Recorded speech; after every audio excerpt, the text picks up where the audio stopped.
Marvel cinematic ইউনিভার্সের phase 4 এর প্রথম ঝলক। হ্যাঁ, মার্ভেল আমাদের উপহার দিল স্পাইডারম্যান ফার ফ্রম হোম মুভির টিজার ট্রেলার। এক গাদা ভিলেন এবং স্পাইডারের 3টি স্যুট দেখানোর পাশাপাশি পুরো ট্রেলার জুড়ে ছড়িয়ে ছিটিয়ে ছিল এক গাদা ইস্টার এগ এবং কমিক রেফারেন্স। তো চলুন দেখে নেই কি হতে চলেছে আমাদের প্রিয় ফ্রেন্ডলি নেবারহুড স্পাইডারম্যানের ইউরোপ সফরে। তবে শুরু করার আগে স্পয়লার ওয়ার্নিং, কারণ আমাদের স্পেকুলেশন বা থিওরি হয়তো সত্য হয়ে যেতে পারে।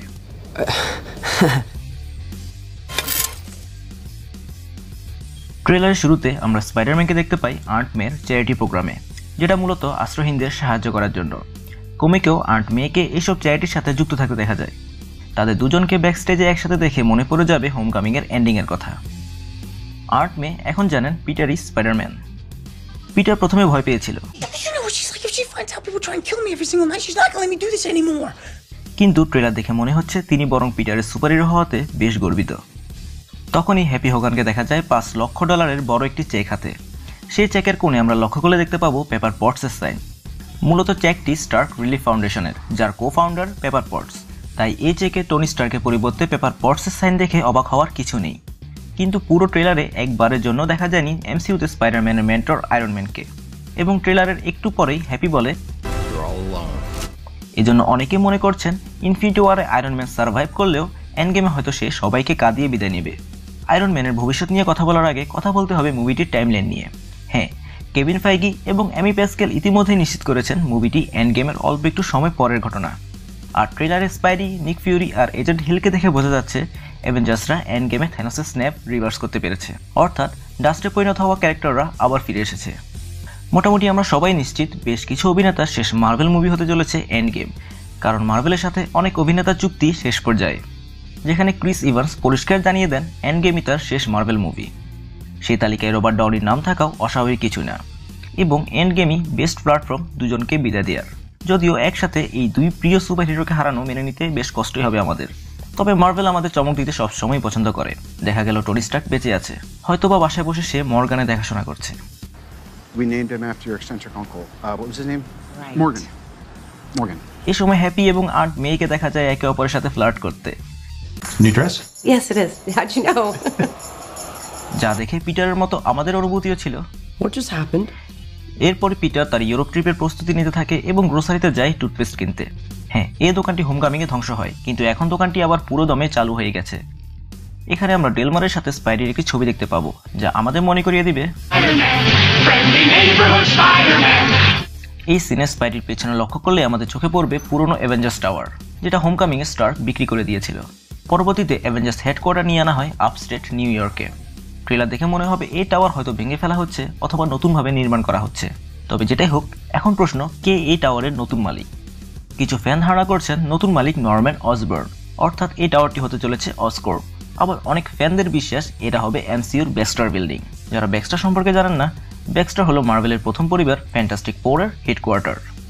আন্ট মে পিটারকে ট্রিপের জন্য প্রয়োজনীয় জিনিসপত্রের সাথে তার স্পাইডারম্যান স্যুট নেওয়ার কথা মনে করিয়ে দিলে পিটার সেটা নিতে অনাগ্রহ দেখায়, কারণ ইউরোপ ট্রিপে আমাদের ফ্রেন্ডলি নেবারহুড স্পাইডারম্যানের প্রয়োজন নেই। যদিও ইন্টারন্যাশনাল ট্রেলারে আমরা দেখতে পাই পিটারের অজান্তেই আন্ট মে তার লাগেজ স্যুটটা রেখে দিয়েছিল। স্যুটের পাশাপাশি ওয়েব শুটার এবং ফ্লুইড দিতেও ভুলেননি তিনি। পিটার লাগেজে BFP লেখা আছে, যেটা তার আঙ্কেল বেঞ্জামিন ফ্রাঙ্কলিন পার্কারের নামের অধ্যাক্ষর, অর্থাৎ এটা আঙ্কেল বেনের লাগেজ। আঙ্কেল বেনকে এমসিইউতে এখনও দেখানো হয়নি, এমনকি তার নামও উচ্চারিত হয়নি কোথাও। এরপরই পিটারকে দেখা যায় পাসপোর্ট কালেক্ট করতে। এই পাসপোর্টে আমরা দেখতে পাই পিটারের জন্মদিন 10 আগস্ট। যদিও পুরো পেজের কোথাও কোনো সাল উল্লেখ নেই, তাই এই মুভির টাইমলাইন এই পেজটি থেকে বোঝার কোনো উপায় নেই। 1962 সালে 10 আগস্ট স্পাইডির প্রথম কমিক বুক অ্যাপিয়ারেন্স ঘটে অ্যামেজিং ফ্যান্টাসির 15তম ইস্যুতে। তার প্রথম আবির্ভাব হয়েছিল ব্ল্যাক রেড কস্টিউমে। এই মুভি ট্রেলারেও আমরা সেই কস্টিউমটি দেখতে পাই। হতে পারে এটা প্রয়াত স্টিভ ডিক্টোর স্মরণে, কারণ সেই কমিক ইস্যুটি স্টিভ ডিক্টো রাখা। ইন্টারন্যাশনাল ট্রেলারের এই সিনে একটু ভালোভাবে লক্ষ্য করলে আমাদের চোখে পড়বে এই দুজনকে, যাদের মধ্যে ইয়াসমিন ওয়ানজা অভিনীত চরিত্রটির কোকড়া চুল দেখে যে কারোরই মনে পড়বে রিডি উইলিয়ামস একে আয়রন হার্টের কথা। আর পাশে হিজাব পরা মেয়েটিকে দেখে হয়তো সবার মনে একটা প্রশ্ন উকি দিচ্ছে, এমসিইউতে কি কামালা খান আসতে যাচ্ছে? কামালা খান মার্ভেলের পাকিস্তানি বংশোদ্ভূত মুসলিম সুপারহিরো, এবং মজার বিষয় মুভিতে এই চরিত্রটিতে অভিনয় করা জোহার রহমানও পাকিস্তানি বংশোদ্ভূত। পুরো ট্রেলারে এই দুজনকে আরও বেশ কয়েকবার দেখা যায়। রুমর আছে মার্ভেল খুব দ্রুতই ইয়ং অ্যাভেঞ্জার্স মুভি করার প্ল্যান করছে। যদি তা সত্য হয়, তাহলে কামালা খান এবং আয়রন হার্টকে এমসিইউতে দেখা সময়ের ব্যাপার। তবে আমরা এটা বলছি না যে ট্রেলারে দেখানো এই দুজনই আয়রন হার্ট বা কামালা খান। মার্ভেল হয়তো আমাদের আগে থেকেই জানিয়ে রাখছে এই দুজন এমসিইউতে আসতে পারে, যেমন এই কাগজের মুখোশ পরা মেয়েটাও গোয়েন স্টেসি হতে পারে। তো এমসিইউতে কি হতে চলেছে সেটা আমরা মুভি রিলিজের পরেই বুঝতে পারবো।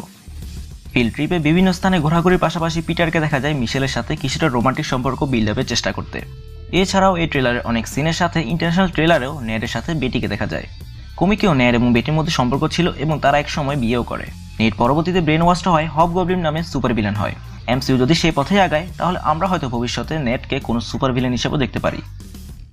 পরের সিনেই এন্ট্রি নেয় স্যামুয়েল এল জ্যাকসন, নিক ফিউরি। বেচারা নেডকে ট্রাঙ্কুলাইজার দিয়ে অজ্ঞান করে পিটারের সাথে পরিচিত হয় সে। এখানে অনেকেরই প্রশ্ন পিটারের স্পাইডার সেন্স কেন কাজ করেনি। এর কারণ হলো নিক ফিউরি পিটারের জন্য কোনো বিপদ না, তাই স্পাইডার সেন্সও তাকে সতর্ক করেনি। এবার আসে ট্রেলার দেখানো ভিলেনদের কথায়। ট্রেলারের বিভিন্ন সিনে এই চারজনকে দেখা যায়, যাদেরকে দেখে কেউ কেউ মনে করতে পারেন তারা হলো spider villain, Sandman, Electro, molten man এবং হাইড্রোম্যান। ট্রেলারে এদের ব্যাপারে ইস্টার এগও রয়েছে, যেমন এই সিনে নেটের পিছনে লক্ষ্য করলে আমরা দেখতে পাবো ASM-212, যেটা দিয়ে বোঝানো হতে পারে অ্যামেজিং স্পাইডারম্যান ইস্যু 212। এই ইস্যুতেই কমিকে হাইড্রোম্যানের প্রথম অ্যাপিয়ারেন্স ঘটে। আবার এই সিনে গাড়ির নম্বর প্লেটে 2865 SEP লেখাটি আমাদের মনে করিয়ে দিবে 1965 সালে সেপ্টেম্বর মাসে প্রকাশিত অ্যামেজিং স্পাইডারম্যানের 28তম ইস্যুর কথা, যেটাই মোল্টন ম্যানের প্রথম অ্যাপিয়ারেন্স হয়। কিন্তু এক মুভিতে স্পাইডারম্যানের এত ভিলেনকে নিয়ে আনা কিছুটা জটিল হয়ে যায়, তাই এখানে এই চারজন না হওয়ার সম্ভাবনাই বেশি। টম হল্যান্ড ইতিমধ্যে জানিয়েছেন যে মুভিতে এলিমেন্টসটা থাকবে। এলিমেন্টার্স হলো মার্ভেলের প্রাচীন এক সুপার ভিলেন গ্রুপ, যার মেম্বার হলো ম্যাগনাম, যে মাটি কন্ট্রোল করতে পারে, হাইড্রন, যে পানি কন্ট্রোল করতে পারে, জেফার, যার রয়েছে বাতাস নিয়ন্ত্রণের ক্ষমতা, এবং হেলফায়ার, যার মূল শক্তি আগুন। ট্রেলার স্পাইডিকে আমরা মোট 3টি স্যুটে দেখতে পাই। হোমকামিং এর রেড ব্লু স্যুট, এরপর রেড ব্ল্যাক স্যুট এবং black still sweet.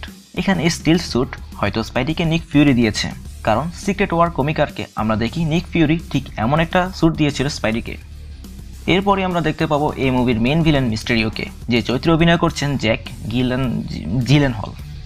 I have to help you with it. It is actually Gyllenhaal.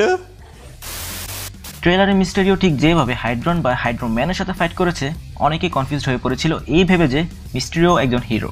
অনেকের মনে প্রশ্ন, সে কি ডক্টর স্ট্রেঞ্জের মতো জাদুবিদ্যা জানে? না, মিস্টেরিও বেশ চতুর এক ভিলেন।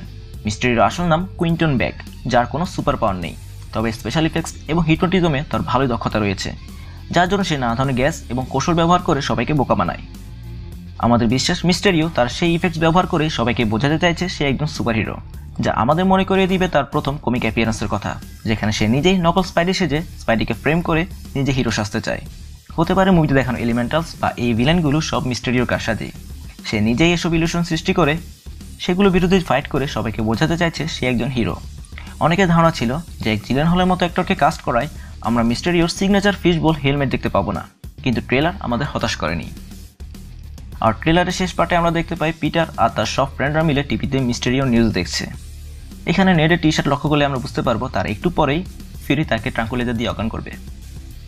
এই সিন আমরা জানতে পারি ফ্ল্যাশ থমসন স্পাইডির বিশাল ভক্ত, যেটা আমরা কমিকেও দেখি। But he looks out for the neighborhood, has a dope suit, and I really respect him. মূলত পিটারের সাথে তার ফাইট থাকলেও সে স্পাইডিকে রেসপেক্ট করে এবং সে পিটারকে সম্বোধন করে Sup, dickwad? যদিও ইন্টারন্যাশনাল ট্রেলারে সে বলেছিল Sup, loser? এবার কথা বলি কিছু ফ্যান থিওরি নিয়ে। অনেক ফ্যান এটা ধারণা করছেন এটাই সেই ফিল্ড ট্রিপ যেটা থেকে স্পাইডি পালিয়ে এসে আয়রন ম্যানকে বাঁচিয়েছিল, যার কারণ হিসাবে অনেকে দেখাচ্ছেন এন্ড গেমের টাইম ট্রাভেল থিওরি।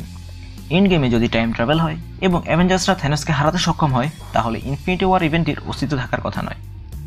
আবার অনেকে ধারণা করেছিলেন এটা অন্য কোনো ইউনিভার্সের। এই মাল্টি ইউনিভার্স ধারণার সাথে আমরা পরিচিত হয়েছিলাম স্পাইডার ভার্সে, তবে সেই থিওরি অতটা গ্রহণযোগ্য নয়। মনে আছে লোগান রিলিজের আগে হিউ জ্যাকম্যান বলেছিল এটা অন্য কোনো ইউনিভার্সের ঘটনা, যেটা পরে আবার ক্যান্সেল করা হয়। তো আপনাদের কি মনে হয়, মুভিটি কি আসলে এন্ড গেমের পরের ঘটনা, নাকি অ্যামি প্যাসকেল এবং ফাইগি আমাদের বোকা বানাচ্ছেন? মুভিতে কি আমরা একাধিক ভিলেন দেখতে পাবো, না সব মিস্টেরিওর কারসাজি? কমেন্টে জানাবেন। তো ব্রেকডাউন এখানেই শেষ। ভিডিওটি ভালো লাগলে লাইক করুন, শেয়ার করুন। সুপারহিরো সম্পর্কিত বাংলা ভিডিও পেতে আমাদের চ্যানেল সাবস্ক্রাইব করুন। দেখা হচ্ছে পরের ভিডিওতে।